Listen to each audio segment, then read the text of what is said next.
It is time for another news video, and we start with the easiest bit of news, that being that a little bit of a reason behind the 24/7 championship being retired.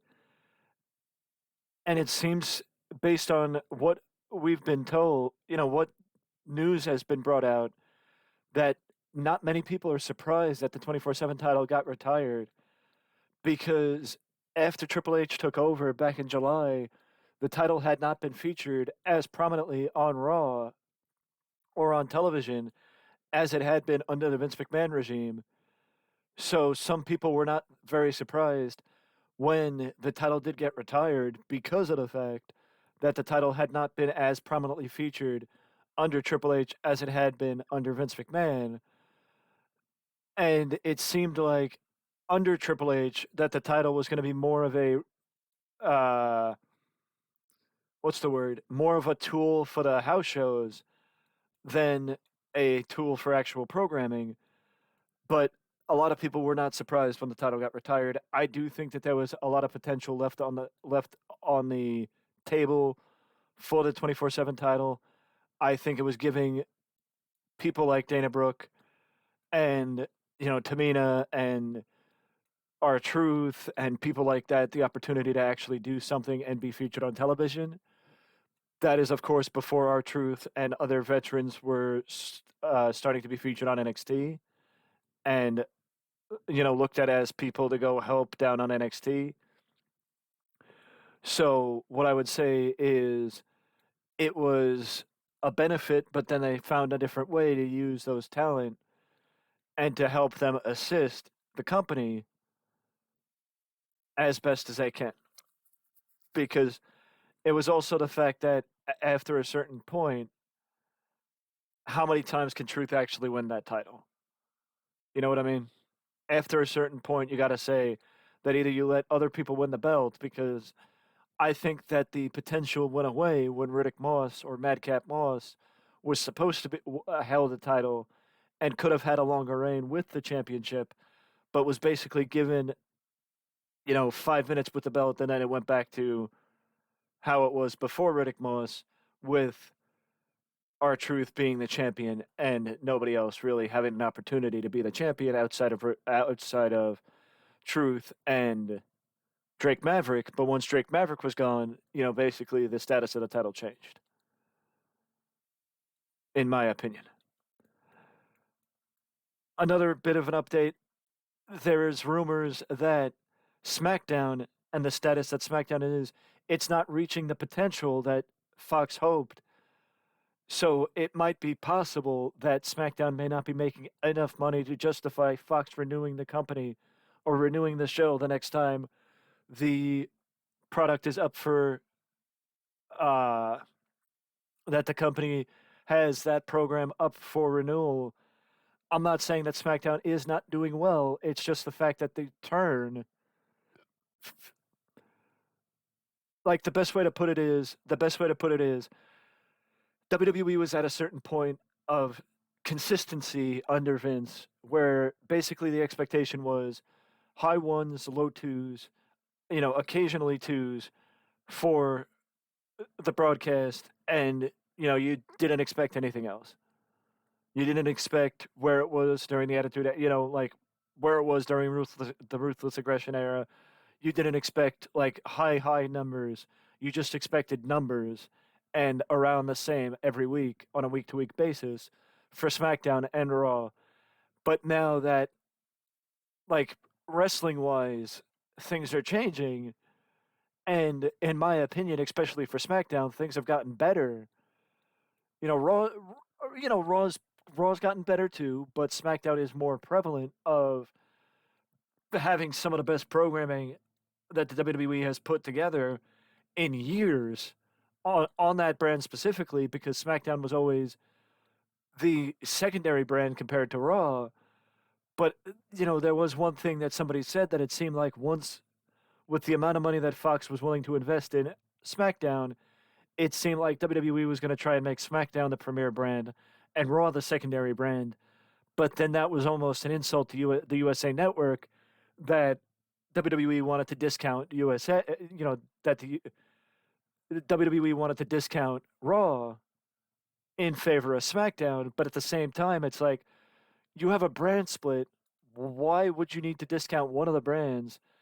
And why couldn't you have enough talent on each brand to make both brands significant?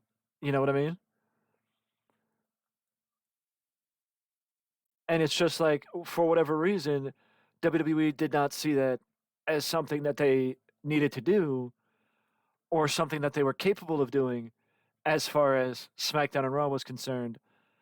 And that's why there's a conversation that SmackDown might not be making enough money or be looked at as a desirable enough piece of programming to make the money back from the investment that for the money that Fox invested in the product back when they made the first initial investment a few years ago with that record-setting contract or with the record-setting TV deal like SmackDown got from Fox back a few years ago. Another update on Sasha Banks, and the update on Sasha Banks is that Sasha Banks just finished filming a movie, her first movie. So I, for one, am happy for Sasha that she seems to be doing well outside of WWE. But much like we saw with a lot of the people returning to the company, whether it be Emma, whether it be Tegan Knox, Dakota Kai, Io Sky, whoever it might be, the company could use Sasha Banks and needs somebody like Sasha, who is an already established member of the women's roster, to help push the company forward as they continue to rebuild the women's division that was devastated by Vince McMahon and the releases over the last couple of years. But props to Sasha Banks for being able to do what she's doing outside of WWE.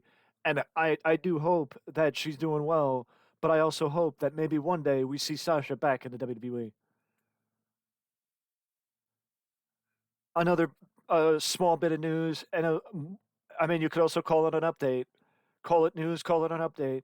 But either way, digital media champion from Impact Wrestling, Joe Hendry, was in action over the weekend in the UK at North Wrestling, and for the first time ever, became the first Impact Wrestling digital media champion to defend that title in an international setting.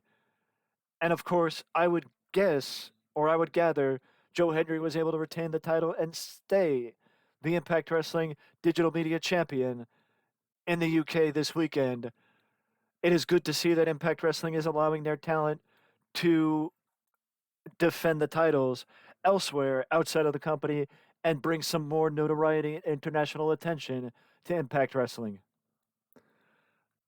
Another update on William Regal and his inevitable departure, it seems like, from AEW. According to a report from PW Insider, it seems like Mr. Regal will be leaving AEW within the next month and headed back home to the WWE. You know, you could sit here, you could question, you could wonder, you could ask, why was he released in the first place? And it's pretty obvious that WWE wanted to go in a different direction when they released William Regal back at the beginning of 2022. And, well, that direction was changed in July when Vince McMahon was taken out of power and Triple H was reinstated, or Triple H was brought back in not just a position of power, but also a position of control because Triple H was given complete control of creative in February and October. I mean, Jesus, in July when Vince McMahon was taken away and Triple H was put back, and Nick Khan and Stephanie, basically Nick Khan and Stephanie took Vince's day-to-day operational powers, and Triple H took Vince McMahon's power and creative. But either way, once Triple H was able to run things and operate things how he chose and how he saw fit, it became clear that things were going to change and that people that Triple H wanted in a position of power and that he trusted similarly to how things were in NXT with Triple H, that you were going to see people that were once there come back, and we saw that with the Road Dogg, and now it's inevitable that William Regal will be returning as well. It's questionable, the decision making for AEW, and I think there's going to be a lot of conversations both now and when Regal is done. But there's rumors that Regal will be back within the WWE by early next year. So I guess we'll be seeing that, because seeing William Regal back in a backstage capacity or on television, either way, it will help WWE tremendously, as especially in NXT, as they continue to craft and create future stars for the next generation. But either way, Regal's going back to where he belongs in WWE, much to the shock of, I guess, the AEW. There's more news to get to, but I'm going to stretch that out into the next video because it's a lot. There's a lot to talk about, and and a little bit of an interesting bit of news. But that's a little bit of a teaser for the next one. If you're enjoying this type of content or you want to express your opinion on anything professional wrestling, let me know down in the comment section below, or you can also leave a like and subscribe to the channel, because that will also let me know that you're enjoying this content, and it will also help with the algorithm. But before you go, do not forget to ding dang that notification bell to always know when a new video is up on the channel, and I will see you all in the next one.